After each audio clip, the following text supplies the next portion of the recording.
Hey everybody, Eagle Run 23 here. We've been doing a little prepper series on a couple of different things. How much ammo do you need? How many magazines do you need? How many guns do you need? It is time to talk about what caliber you should be preparing with. I've got a handful of calibers here written down that I think should be a part of your system.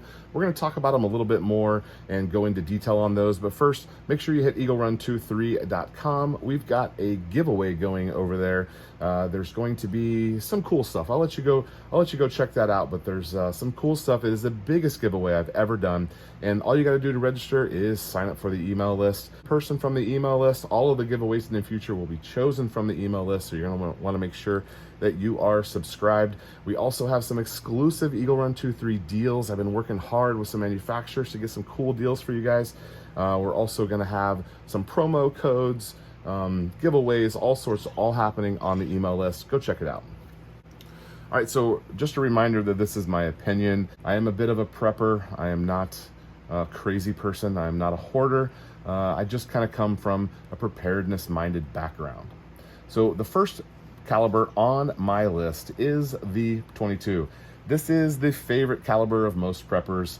It's cheap, it's efficient, it's versatile.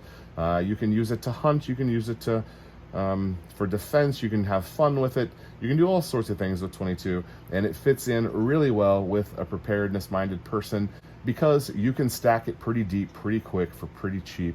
I recommend you have more than 1,000 rounds of 22. That's a pretty easy number to accomplish. It's not uncommon for preppers to have 10, 20, 50,000 rounds of 22. If you said you had that much, I would not call you crazy. I get it. I've got quite a bit. I'm not telling you how much, but I've got quite a bit of 22, and I think it is probably the first item on your list if you're going to start preparing and start stockpiling some ammo. And the next one on the list is the 12 gauge. This is probably not too controversial. There's not really much of a caliber war in the shotgun space. You can make a case for a 20 gauge, you know, if you've got smaller people in your family, younger people that are going to be shooting it, you can make a case for that. But at the end of the day, it's really all about the 12 gauge. It's pretty versatile. You can get a couple of different shells that do a couple of different things. My recommendation is once you've found your number, which I'm kind of saying that 500 is the number that you should have. Once you've kind of got your number, you're going to want to have 50% of it be in a buckshot or a slug or maybe like a 4-shot, something like that. You're going to want them have to be defensive and then have to be in a bird shot, a 6, an 8, you know, whatever you can find. The cheaper stuff is going to be that bird shot, and so getting quite a bit of it shouldn't be too hard. Some of the slugs and buck, they're $1 a round, so you're gonna have to maybe save up a little bit to get to that number. But if you've got 12 gauge on your list, you're probably gonna be able to stack it pretty easily. Now, the next one is the 5.56. Most preppers fall in the AR-15 category. There are plenty of preppers who love the AK, and they're going to put the 7.62 right here. Some of us have both. I don't really prep 7.62, but I do have AK and I do have 7.62. 5.56 is my chosen battle rifle defense gun caliber, and I have been stacking this round for 10 or 15 years. Pretty versatile round again. Like the 22, you can use it for defense, you can use it for hunting.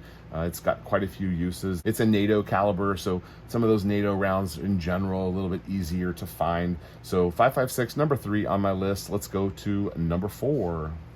So number 4 on the list, I put 6.5 and 308. I don't really have intentions of stirring up anybody between the 308 and the 6.5. Just really briefly, I'm going to tell you that I chose the 6.5 Creedmoor about 5 years ago. I did not have a 308 that I was going to prepare with, and I kind of skipped past 308. It seemed like the 6.5 Creedmoor was, you know, the caliber of the minute. It is a great round. I do love it, and I have a couple of guns that shoot it. It is my chosen one as far as from a prepper position, but it doesn't bother me at all if you've chose 308. I just recently, Faxon sent me a 308 barrel. I can't wait to build that gun and play with the 308. Whether or not it wins me over and I start stacking 308, I don't know. Right now I can reload for it, but you need something in this category of the AR-10, something that is more of a battle rifle, something that has a longer range component to it. and this is where you're going to fall most likely. Now, some of you could make a case for another round. I'm totally okay with that. If you're a big Win Mag guy or whatever it is, you know, you got 50 cal money, great. I probably would not put 6.5 Grendel in this category, but it would be a close second. It is the smaller platform, but I do love the 6.5 Grendel. It's not going to be as prolific if you're looking at an SHTF situation.